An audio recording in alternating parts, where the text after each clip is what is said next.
just the latest in an ongoing feud between the two countries. What's Italy's motive for meeting with the Yellow Vest protesters?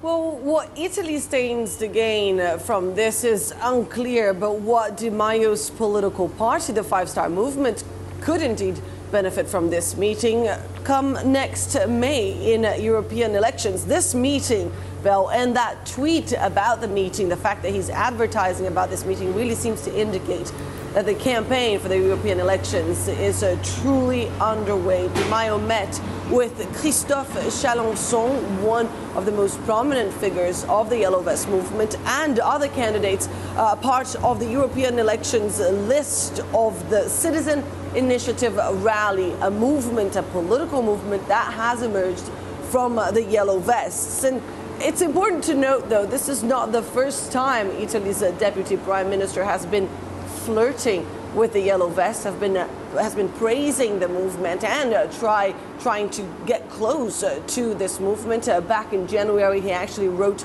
an open letter to the Yellow Vests saying that they should not give up, that he backed their fight, and the message was actually entitled "Yellow Vests Don't Give Up. Politics have become deaf to the needs of the citizens who have been excluded from the most important decisions." And now, of course, this meeting really seems to be sealing a deal of sorts between Luigi Di Maio and the Yellow Vests, trying to get closer together, trying to make potentially an alliance here before those elections come next May. And of course, as you said, Belle, this does not help relations between Paris and Rome that have been strained, or at least not great, since this new government came to power last year. And France once again telling Italy to mind their own business.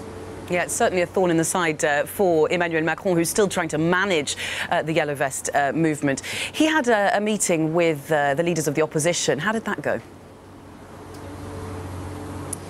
Indeed, Emmanuel Macron is actually having a big week. He's meeting representatives, political leaders of all parties represented in the Assembly, in the Senate, as well as the European Parliament. And yesterday he met with two of his most important critics, two of his harshest opponents, Marine Le Pen, the leader of the far right, and Jean-Luc Mélenchon, the leader of the far left.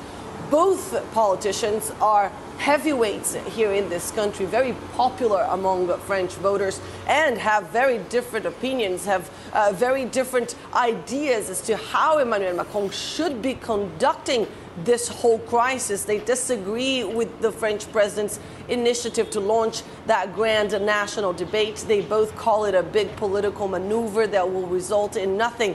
They both said that they voiced this discontent to the French president yesterday at the French presidential palace, and said they had suggestions to the French president as to how he should handle the Yellow Vest, for example, by dissolving the National Assembly and calling for new elections, as well as to allowing the citizens to launch referendums. But both leaders were quite unfazed about the meeting. After it ended, they said, well, we don't believe Emmanuel Macron actually listened to us.